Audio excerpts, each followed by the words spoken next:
നമസ്കാരം. മനുഷ്യരിലെ പെരുമാറ്റത്തെ പറ്റിയൊക്കെ ശാസ്ത്രീയമായിട്ട് ഗവേഷണം നടത്തുന്ന, അതിനെയൊക്കെ വിലയിരുത്തുന്ന ഒരു സയന്റിസ്റ്റ് അവരുടെ ഭാഗത്ത് നിന്ന് ഞെട്ടിപ്പിക്കുന്ന ഒരു വിഷയം ഞാൻ കേട്ടു കേട്ടോ. കുട്ടികളുടെ മൊബൈൽ അഡിക്ഷൻ കാണും. ഒരുപാട് കുട്ടികൾ 10ാം ക്ലാസ്സിൽ പഠിത്തം നിർത്തി വീട്ടിലിരിപ്പുണ്ട്. കഴിഞ്ഞ ദിവസം അവരുടെ ഒരു ഇന്റർവ്യൂവിന്റെ ഒരു ഭാഗത്തിൽ അവർ പറയുകയാണ്, നമ്മുടെ നാട്ടിൽ, നമ്മുടെ കേരളത്തിൽ, പ്രത്യേകിച്ച് കൊച്ചിയിലൊക്കെ ഒരുപാട് കുട്ടികൾ 10ാം ക്ലാസ്സിൽ വെച്ച് പഠനം ഇപ്പോൾ നിർത്തുകയാണ്. അവർക്ക് മൊബൈൽ അഡിക്ഷനും ഡിപ്രഷനുമാണ് അതിന് കാരണമായിട്ട് വരുന്നത്. കൊച്ചിയിൽ തന്നെ ഒരുപാട് കുട്ടികൾ ഡിപ്രഷൻ കാരണവും മൊബൈലിന്റെ അഡിക്ഷൻ കാരണവും സ്കൂളിൽ പോകാൻ പറ്റാതെ, സ്കൂളിൽ നിന്ന് ആ കുട്ടിക്ക് മുമ്പോട്ട് പോകാൻ പറ്റാതെ വീട്ടിൽ പഠനം നിർത്തിയിട്ടുണ്ട്. അങ്ങനെ വലിയ രീതിയിൽ ഞെട്ടലുണ്ടാക്കുന്ന ഒരു വാർത്തയാണത്. നമുക്കറിയാം കുട്ടികളിലെ മൊബൈൽ അഡിക്ഷൻ എത്രത്തോളമാണ്, അതിലൂടെ ഉണ്ടാകുന്ന ഡിപ്രഷൻ, അല്ലെങ്കിൽ തന്നെ ഇപ്പോഴത്തെ ജീവിത സാഹചര്യങ്ങളിൽ നിന്നുണ്ടാകുന്ന ഡിപ്രഷനൊക്കെ കുട്ടികളെ വളരെയധികം മോശമായിട്ട് ബാധിക്കുന്നുണ്ട്. പക്ഷേ ഒരുപാട് കുട്ടികൾ ഇങ്ങനെ 10ാം ക്ലാസ്സിൽ വെച്ച് പഠനം നിർത്തുകയാണ്. അവർക്ക് മുന്നോട്ട് പോകാൻ കഴിയുന്നില്ല പഠനവുമായിട്ട്. വേറൊരു ഓപ്ഷൻ ഇല്ലാതെ വരുമ്പോൾ അവർ വീട്ടിലിരിക്കുകയാണ്. അങ്ങനെയുള്ള കുട്ടികൾ എങ്ങനെയായിത്തീരും, എന്തായിത്തീരും അവരുടെയൊക്കെ ഭാവി? അങ്ങനെയുള്ള ആയിരക്കണക്കിനോ ലക്ഷക്കണക്കിനോ കുട്ടികൾ നമ്മുടെ സമൂഹത്തിൽ ഉണ്ടായാൽ അവരെയൊക്കെ നാളെ എന്ത് ചെയ്യാനാണ്? അവരൊക്കെ നാളെ നമ്മുടെ സമൂഹത്തിന് എന്തെങ്കിലും ചെയ്യാൻ പ്രാപ്തിയുള്ളവരാകുമോ? ഒരു വലിയ ചോദ്യമല്ലേ അത്? ഇന്ന് വരെ ആരും സംസാരിച്ച് കേൾക്കാത്ത ഒരു വിഷയമാണത്. വളരെ നമ്മൾ ഗൗരവത്തോടു കൂടി ചിന്തിക്കേണ്ട ഒരു വിഷയമാണ്, ചർച്ച ചെയ്യേണ്ടതാണത്. പണ്ടത് ഷെയർ ചെയ്യാൻ നമുക്ക് ഗ്രാൻഡ് പേരൻസ് ഉണ്ടായിരുന്നു, വീട്ടിലുള്ളവരുണ്ട്, അതുപോലെ റിലേറ്റീവ്സ് എല്ലാവരും ഷെയർ ചെയ്തിരുന്നു. ഇപ്പൊ ആരും ഇല്ല.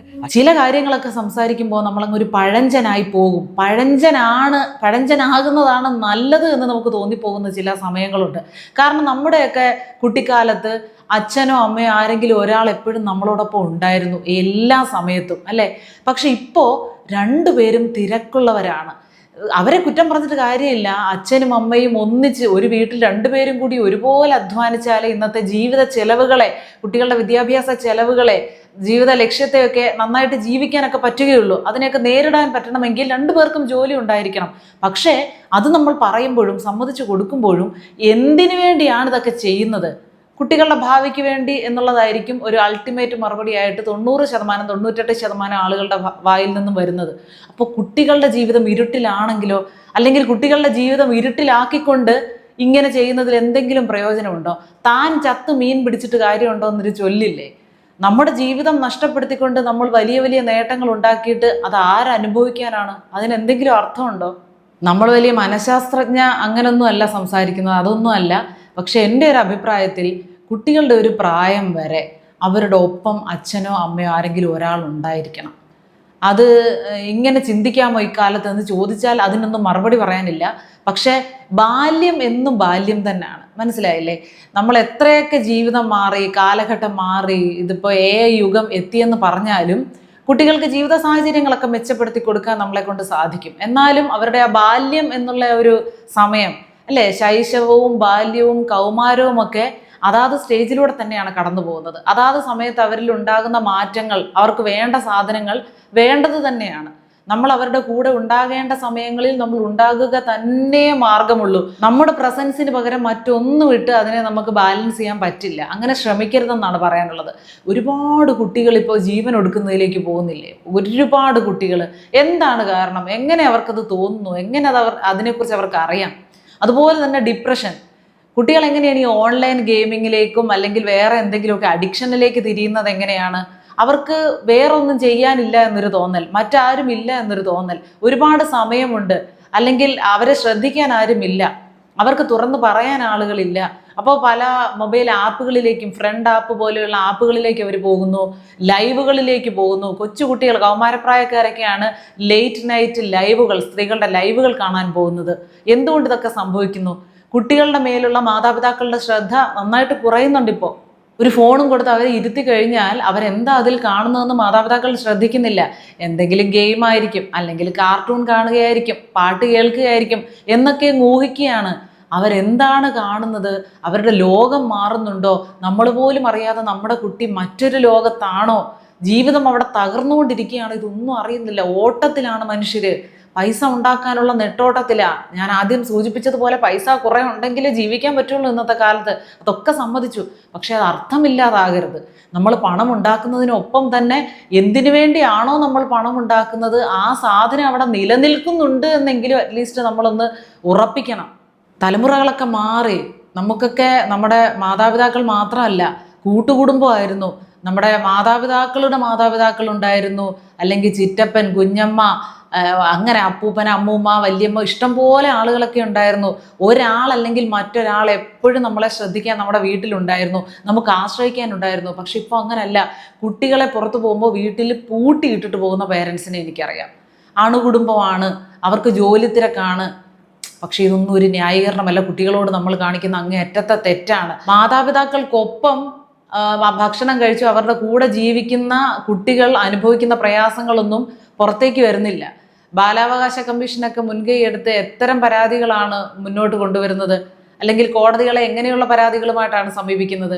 ഏതെങ്കിലും അനാഥാലയത്തിൽ കുട്ടികൾ നേരിടുന്ന അക്രമം, അല്ലെങ്കിൽ സ്കൂളിൽ കുട്ടികൾ നേരിടുന്ന ബുദ്ധിമുട്ടുകൾ, കുട്ടികളെ അടിക്കുകയോ ഇടിക്കുകയൊക്കെ ചെയ്യുന്നു, കുട്ടികളെ ഏതെങ്കിലും തരത്തിൽ ഉപദ്രവിക്കുന്നു, അല്ലെങ്കിൽ കുട്ടികളെ കൊണ്ട് പ്രായപൂർത്തിയാകുന്നതിന് മുമ്പ് ജോലി ചെയ്യിക്കുന്നു, ഇങ്ങനെയുള്ള കാര്യങ്ങൾ വരുമ്പോൾ അതൊരു പ്രശ്നമായിട്ട് പുറത്തു വരുന്നുണ്ട്. പക്ഷേ ഒരു വീട്ടിനുള്ളിൽ മാതാപിതാക്കൾക്കൊപ്പം അവർക്കൊപ്പം ആഹാരം കഴിച്ചും ഉറങ്ങിയും എല്ലാ ജീവിത സാഹചര്യങ്ങൾക്കിടയിലും കുട്ടികൾ അനുഭവിക്കുന്ന കുറച്ച് അവകാശ നിഷേധങ്ങളുണ്ട്, അവരനുഭവിക്കുന്ന കുറേ അന്യായങ്ങളുണ്ട്.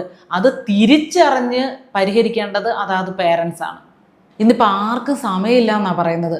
പണ്ടും ഇന്നും ഒക്കെ 24 മണിക്കൂർ തന്നെയാണ്. അപ്പോൾ അതെങ്ങനെ നമ്മൾ ഡിവൈഡ് ചെയ്യുന്നു? ഇന്നിപ്പോൾ ഒരുപാട് നമുക്ക് എൻ്റർടൈൻമെൻറ്റിനുള്ള സാഹചര്യങ്ങൾ കൂടിയിട്ടുണ്ട്, അല്ലെങ്കിൽ വിശ്രമിക്കാനുള്ള സാഹചര്യം നമുക്ക് കൂടിയിട്ടുണ്ട്. ജോലി പ്രയാസങ്ങൾ നമുക്ക് നേരത്തെ അപേക്ഷിച്ച് ഇപ്പോൾ കുറവാണ്. നമുക്ക് ഒരുപാട് ചോയ്സുകൾ കൂടി. അതിനനുസരിച്ച് ജീവിതം കുറച്ചും കൂടെ ബെറ്റർ ആകുന്നതിന് പകരം മോശമായിക്കൊണ്ടിരിക്കുകയാണ്. വരുന്ന തലമുറകളെല്ലാം ഇങ്ങനെ മോശം അവസ്ഥയിലൂടെയാണ് കടന്നു പോകുന്നതെങ്കിൽ വലിയ ബുദ്ധിമുട്ടായിരിക്കും ഇനി വരുന്ന കാലം. ഒന്നുമില്ലെങ്കിൽ അമ്മയുടെ ശ്രദ്ധ എപ്പോഴും കുട്ടികൾക്കൊരു പ്രായം വരെ കിട്ടുന്ന രീതിയിൽ നിങ്ങളുടെ വീട്ടിലെ കാര്യങ്ങൾ അറേഞ്ച് ചെയ്യുക. അല്ലെങ്കിൽ അച്ഛനേക്കാൾ കൂടുതൽ കുറച്ചുകൂടി എനിക്ക് തോന്നുന്നത് അമ്മയ്ക്കായിരിക്കും ഇതെല്ലാം നന്നായിട്ട് നടത്താൻ കഴിയുന്നത്.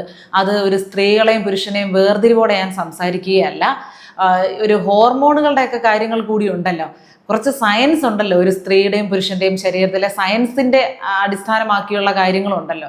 അതൊക്കെ വെച്ച് നോക്കുമ്പോഴും മനഃശാസ്ത്രം വെച്ച് നോക്കുകയാണെങ്കിലും സ്ത്രീക്ക് കുറച്ച് കൂടുതൽ പെർഫോമൻസ് കുടുംബത്തെ നല്ല രീതിയിൽ മുന്നോട്ട് കൊണ്ടുപോകുന്ന കാര്യത്തിൽ കാഴ്ചവെക്കാൻ സാധിക്കും. പല കാര്യങ്ങളും ബാലൻസ് ചെയ്ത് കൊണ്ടുപോകാനും ഒരേ സമയത്ത് പല കാര്യങ്ങളിൽ ശ്രദ്ധ കേന്ദ്രീകരിക്കാനും സ്ത്രീകൾക്ക് പുരുഷന്മാരെക്കാൾ കുറച്ച് കൂടുതൽ കപ്പാസിറ്റി ഉണ്ട്. അതുകൊണ്ടാണ് ഹൗസ് വൈഫ് എന്നുള്ള ഒരു പേര് സ്ത്രീകൾക്ക് വന്നത്. ഹൗസ് ഹസ്ബൻഡ് എന്ന് പറയാറില്ലല്ലോ. അപ്പോൾ നമ്മുടെയൊക്കെ അമ്മമാർ നമ്മുടെ ചെറുപ്പത്തിൽ നമ്മുടെ കൂടെ ഉണ്ടായിരുന്നു. അവർ തിരക്കുകളിലല്ലായിരുന്നു. നമുക്ക് എപ്പോഴും ആശ്രയിക്കാനും എല്ലാം തുറന്നു പറയാനും വിശേഷങ്ങൾ പങ്കുവയ്ക്കാനും നമുക്ക് ഇഷ്ടപ്പെട്ട ആഹാരം ഉണ്ടാക്കി തരാനും നമുക്കത് വാരിത്തരാനും കഥകൾ പറഞ്ഞു തരാനും നമുക്കൊന്ന് വിഷമം വരുമ്പോൾ നമ്മുടെ അടുത്തിരുന്ന് ആശ്വസിപ്പിക്കാനും ഒക്കെ നമുക്ക് അമ്മമാരുണ്ടായിരുന്നു. അല്ലെങ്കിൽ അച്ഛനെ നമ്മൾ കാത്തിരിക്കുന്ന ഒരു സമയം ഉണ്ടായിരുന്നു. അച്ഛൻ ജോലി കഴിഞ്ഞ് വരുമ്പോൾ ഇവർ 3 പേരും കൂടെയുള്ള, അല്ലെങ്കിൽ അച്ഛനും അമ്മയും കുഞ്ഞുങ്ങളും കൂടെ ഉള്ള ഒരു സമയമൊക്കെ ക്വാളിറ്റി ടൈമായിരുന്നു. ഇന്നതില്ല. അപ്പോൾ ഏതെങ്കിലുമൊക്കെ വീടുകളിൽ ഇങ്ങനെ ആ ഒരു സമയം നമുക്ക് തിരിച്ചു കൊണ്ടുവരാനുള്ള സാഹചര്യം ഉണ്ട് എന്ന് നിങ്ങൾ കരുതുന്നുണ്ടെങ്കിൽ തീർച്ചയായിട്ടും മറ്റൊന്നും ചിന്തിക്കാതെ നിങ്ങളത് തിരിച്ചു കൊണ്ടുവരണം. ഒരു പ്രായം വരെ മതി. അതിനുശേഷം കുട്ടികൾക്ക് മാതാപിതാക്കളുടെ അനാവശ്യമായിട്ടുള്ള ഇടപെടലുകൾ അല്ലെങ്കിൽ കൈകടത്തലുകൾ ഒരു ബുദ്ധിമുട്ടായിട്ട് തോന്നുന്ന ഒരു സമയം വരും. അപ്പോൾ വേണ്ട. പക്ഷെ അവർക്ക് ആവശ്യമുള്ള സമയത്ത് അവർക്കൊപ്പം ഉണ്ടായിരിക്കണം. അവർക്കൊരു പക്ഷേ അവരുടെ ആവശ്യം എന്താണ് എന്ന് പറയാൻ പോലും കഴിയാത്തൊരു സ്റ്റേജിലായിരിക്കും അവരിപ്പോൾ ഉള്ളത്. അച്ഛനും അമ്മയും അടുത്ത് വേണം എന്നവർക്ക് തോന്നും. എന്നാൽ അത് പറയുന്നത് ശരിയാണോ തെറ്റാണോ, അങ്ങനെ പറയാമോ എന്ന് പോലും അറിയാത്ത രീതിയിലേക്ക്, എന്ത് പറയണം എന്ന് പോലും അറിയാത്തൊരവസ്ഥയിലാണ് കുഞ്ഞുങ്ങൾ ഇപ്പോൾ കഴിയുന്നത് പല വീടുകളിലും.